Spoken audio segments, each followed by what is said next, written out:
Hi, I'm Steve Playford from Link Group, and I'm back again to take over today's podcast. In January, the Financial Reporting Council published the 2024 UK Corporate Governance Code. So what does this mean for companies and practitioners? This morning, we held a live event at our office in the heart of the City of London with Maureen Beresford from the FRC and Karen Waldron from Company Matters, Link Group's Company Secretarial and Governance Division. The event was an opportunity for COSECs and governance experts from across the industry to learn about the key changes to the UK Corporate Governance Code, discuss feedback and share ideas. Now that the session has finished, I've managed to persuade Maureen and Karen to jump into our studio to talk us through how it went. And I'll get them to take us through some of the changes coming into effect in 2024 and much more. I'm really looking forward to this one, so let's get started. Yeah. So, thanks for joining us today, Maureen and Karen. We're obviously here to talk about the UK Corporate Governance Code and the changes for 2024. But before we get into that, could you tell us a bit about yourself and your roles, Maureen? Thanks, Steve. It's great to be here. So I'm Maureen Beresford. I'm Acting Director of Corporate Governance and Stewardship at the FRC, Financial Reporting Council. And over the last year, maybe 18 months now, I've been responsible for the consultation and ultimate new Corporate Governance Code 2024. Fantastic. Karen? Hi, I'm Karen Waldron, one of the senior managers at Company Matters. We're a team of about 50 COSECs, looking after corporate governance and company secretarial matters for a variety of clients. Fantastic. Thanks, Karen. Thanks, Maureen. Thanks for being with us. So we've just finished this session with a live audience here at Gresham Street about the changes to the code. How do you think it went? Maureen, you go first. I think it went well, but of course you'll have to ask the audience, won't you? It was great to see so many people attending. I think the questions were really excellent, showed a lot of insight and a lot of thought, and many people had actually read the code and read the guidance and they found that useful. So that was great to hear from a well-educated group. Excellent. And Karen, how did your question and answer session go?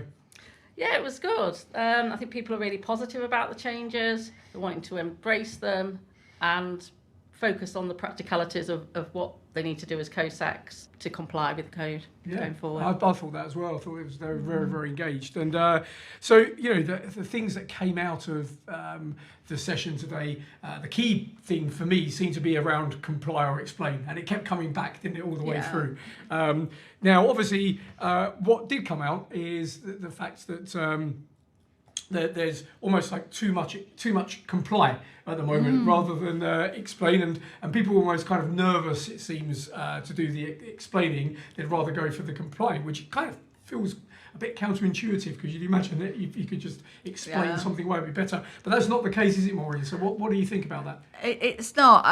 I've been doing these talks for about 3 or 4 years now through the consultation of the code, and we always talk about the importance of comply or explain. You know, we are unique to some extent. You know, we've got a code that is principle based and it offers flexibility for companies, but there still seems to be this reticence to actually tell your story, and that's the thing that we want companies to do. We want them to tell their story of what happened in the year when they're writing their reports, and to kind of explain if they can't comply. And we've tried so hard to say that an explanation is just as good as trying to comply. There is nothing worse than reading a report where a company has stated they comply with everything, and then you get to a page down in the body of the report and you see that they've not actually complied with one of the provisions. And it makes you question how the whole report is written, and whether there are other areas that they may not been as open and honest about. And I think what we might want to talk about is outcomes and insights to a company. And I think an explanation gives that gives an insight into the governance of the company, and that's what we're trying to achieve with the changes to the code, which run through the whole proposals that we've made and final position that we've ended up with. Okay, great.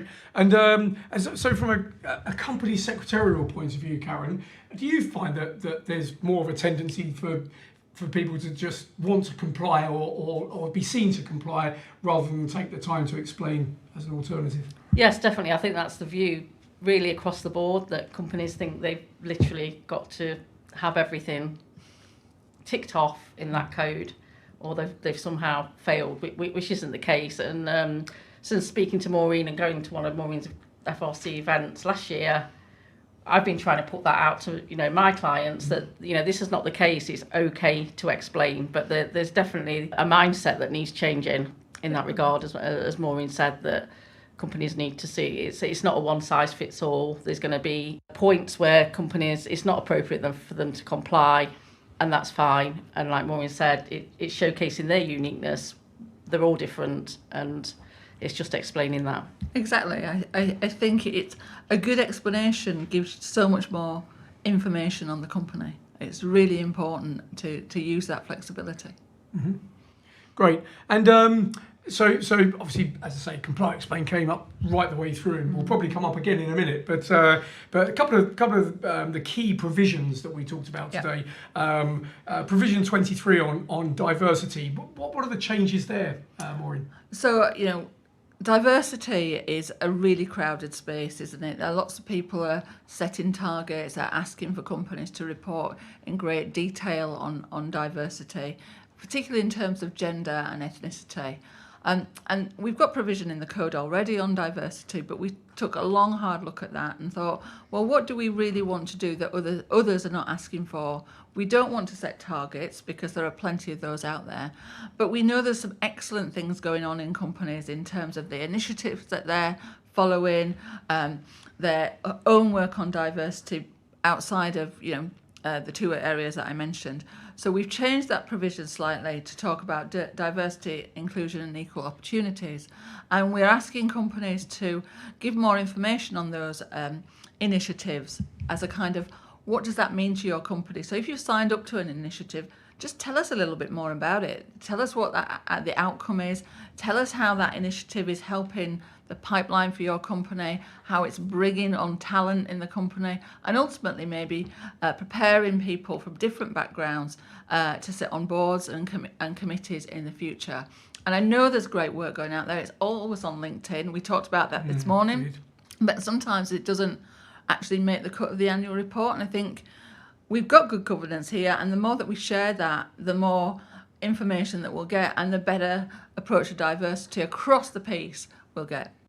So let's move on to provision 29, because that really is seemingly the big one. And I think, well, first of all, let's talk about the good news, that 80% of companies are already reporting effectively against certainly the current code when it comes to provision 29. So a couple of questions really, Maureen, is why is this seemingly the most important change? Yeah, so just to remind everybody listening that provision 29 is about risk and internal controls, and the biggest change that we've made there is asking for the board to declare whether their material controls are effective at the balance sheet day. And I think it's because there's a declaration associated with this change that it's attracted the most interest, and the board have to be accountable and to oversee the risk and internal controls framework.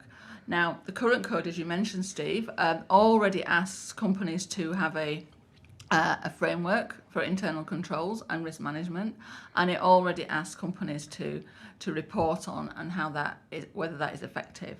So we're just going a further step. The current code also asks companies to think about material controls. And material controls in the current code are beyond financial controls. We don't explicitly say that, but they are. We talk about operational controls, for example. And I think there might be a little bit of misunderstanding that the current code is only about financial, but it is already in there, material controls beyond financial.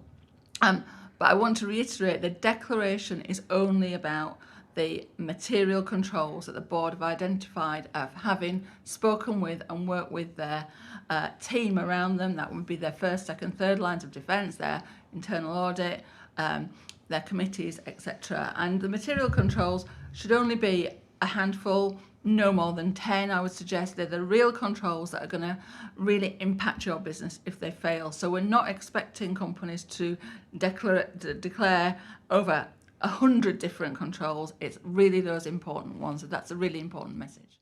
So this has come up before, Maureen, and I remember this from last time. That your catchphrase is "It's not socks." Yes. Which I wasn't quite sure what you meant when you first said it, but basically you're referring, of course, to Sarbanes-Oxley. Yeah, that's So right. can you explain why it's not SOX? Yeah, What are the yeah. I sort of think the differences? when we first consulted, there was a lot of noise around this saying you're introducing US SOX, you're introducing SOX Lite, it's SOX by the back door. So we've done a little bit of work and we're trying to kind of make it clear that this is not SOX. So, you know, we've got an infographic on our website if people want to look at it, but I'll just kind of run through that now. So just to remember that SOX is a strict legal requirement enforced by the SEC. Whereas our approach is within a code, it's principles based, and there is comply or explain that we've already talked about. And so your reporting should be tailored to your individual company. And it's the board as a whole who are responsible for that declaration. It's not just the CEO, it's the CFO. That's important because the UK has got a unitary board system, and we think it's important for the board as a whole to have that oversight of that system of risk and internal controls. There's no requirement for the attestation to be assessed by your auditor, the accounting firm in the UK. And we do not enforce. You know, we ask companies to write their report in the annual report against the code. We may look at that as part of our annual review process, but we are not going to start writing to companies and saying, you've picked the wrong material controls, for example. How would we know that? You know, a material control will be very much what the company thinks it is based on your business model, your risk appetite, the sector that you're in, etc. So you can look at our guidance to give you some ideas on that, but it really is for the board to kind of review that. And just for additional areas where we're not the same as SOX, the scope is different. SOX is financial only, and as I already mentioned on this podcast, we go further than financial. I think that's important because so many issues are now linked together. So you might have environmental, social issues that really do impact on financial issues as well. So I don't think it's really that easy to split them apart either. And just finally, we don't require any attestation from an external auditor, and crucially, we don't expect companies to go out and get their controls assessed by the auditor unless there's good reason for that. You've made that decision as a board based on your risk appetite. Okay, great. Thank you very much. And so you touched again on comply or explain. It sort of keeps coming back. And one of the questions that I quite enjoyed hearing, and also not just a question, but I liked the answer as well, is this idea of long-term non-compliance. You know, so what if you just keep saying, I will just keep explaining it away? Is there a time limit? Is there a point where you can't explain it away anymore? Yeah. So if we just take a step back, the aim of the code is to promote good governance across UK companies. I think that's really important to stress that. And what the code sets out are a set of principles and provisions that we think achieve that. But as we've mentioned and Karen's mentioned, every company is very different. And a good example might be that you've got a founder on your board. The code says that the board members should be executives and independent non-execs. Well, a founder's unlikely to be independent because they've probably been there for quite a long time. There's a good reason why he's there, and the rest of the shareholders are absolutely fine with that person being there. That is great that you want to report that. You should report that as a non-compliance, but explain why your governance is appropriate for that situation. So you've got other non-execs that can challenge that founder. You've got systems in place that achieve good governance.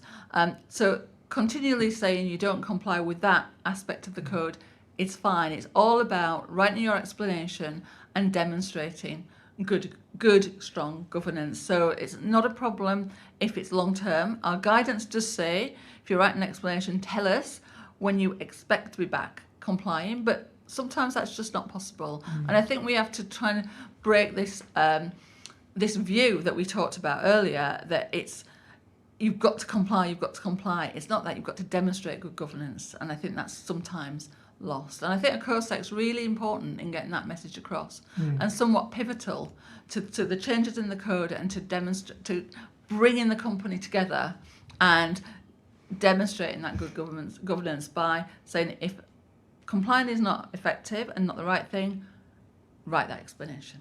Great. And Karen, have you come across examples of where this has happened? You know, where there's a tendency to sort of just keep explaining things away, or is it something that you think, from a COSEC point of view, do you think that's something that might be an issue? I think, as we touched on earlier, companies aren't comfortable with the non-compliance, but certainly I've come across the issue, as Maureen has said, where it's appropriate for directors to stay on longer. If you're in a long-term circular business, you want that long corporate memory. Yep. You need people of all tenures really on the board. 9 years might sound like a long time, but it goes around pretty quick. Yep. And sometimes it is appropriate, if there's a skills gap on the board, to keep somebody on longer. Yeah. And I think we're seeing more and more companies beginning to explain, particularly in the area that Karen just mentioned, a tenure on the board, but also in areas around alignment of pension contributions. Sometimes we get companies explaining against some of the remuneration provisions, etc. So companies are starting to do that, and I think as soon as we get more and more groundswell, then that will enable others to feel more confident about it. Great, excellent, and and obviously it feels like any business, it's quite good to have a long tenure, because you keep that sort of tacit knowledge in the company, and stop making mistakes, or don't repeat mistakes that have happened before. So it does. It's about kind of make effective sense. challenge, isn't it? Yeah. As well, it's about ensuring that if there is someone on the board that's been there for a while, that you've got other people around that table that can bring different skills and experience and challenge what might be the status quo that's been there for 9, 10, 12 years, but actually dig deep and say, is this really the right thing to do? Yep. And that's what we want to see on a board. Fantastic. So for our listeners today, who I'm sure are champing at the bit on this question, is timelines. Yeah. So what are the key dates? Yeah. When does this come into effect? When do they need to start thinking about it? Yeah. So if you're a premium listing company, you will be following the UK Corporate Governance Code, the 2018 code, and that is currently still in place. The new code, the 2024 code, comes into play for accounting years beginning 1 January 2025, which means your reporting will not start until the following year, other than provision 29, when there's a year delay for that. So that is accounting years beginning 1 January 2026. We're not suggesting that anybody adopts early. That would be purely a decision for the company. In fact, we've heard some kind of murmurings that for provision 29, companies might do some kind of dry run. So they'll put all the everything in place, maybe do some kind of reporting against it, but perhaps not the declaration. I just want to reiterate, we are not expecting or suggesting that anybody should adopt early if they're not comfortable and not ready to do that. Do you think, Karen, from a COSEC point of view, that there may be a desire or a will to adopt early?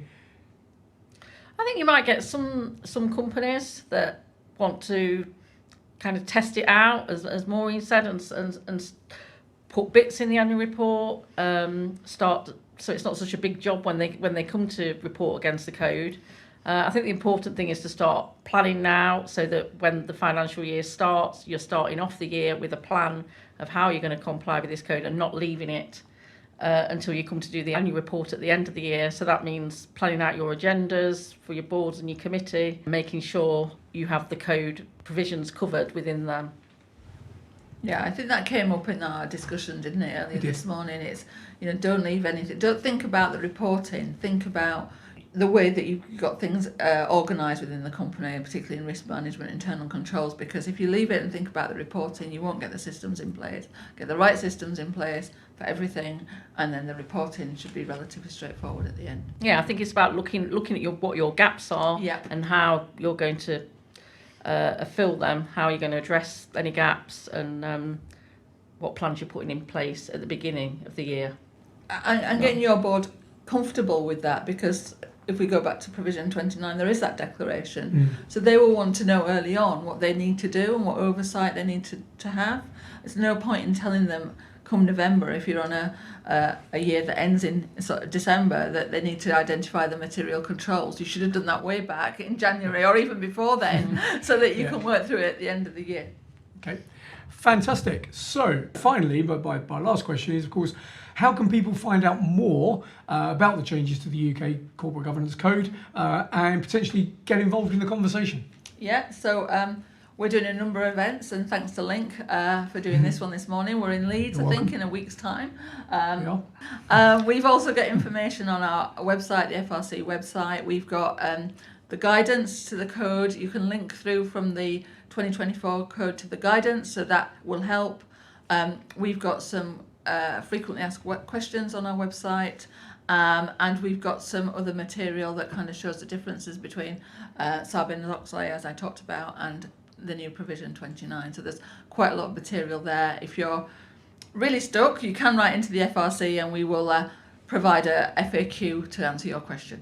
Brilliant, thank you very much. And we will obviously, from a Link point of view, be pushing this out on all of our socials. So do follow us on Brilliant. LinkedIn and of course other social media sites. And that's a wrap. A huge thank you to Maureen and Karen for taking the time to talk to us this week. If you'd like to find out more about the FRC and the changes to the UK Corporate Governance Code, you can go to their website at frc.org.uk, where you can access a range of information. The site also has links to their social media channels, so make sure that you give them a follow too. And if you'd like to learn more about how our experts at Company Matters can support you, you can find out more and get in touch at www.companymatters.co.uk. And finally, today's event wouldn't have been possible without the AHEAD programme for corporate governance professionals. AHEAD is a regular series of free in-person events. So if you'd like to find out more and possibly get involved, I'll leave a link in the description above on how you can do that. I'll also leave some links so that you can connect with Maureen and the team at FRC, as well as our experts at Company Matters. Thanks again for tuning in. If you found this episode useful, make sure you hit that subscribe button on whatever platform you're listening to us on. All the best.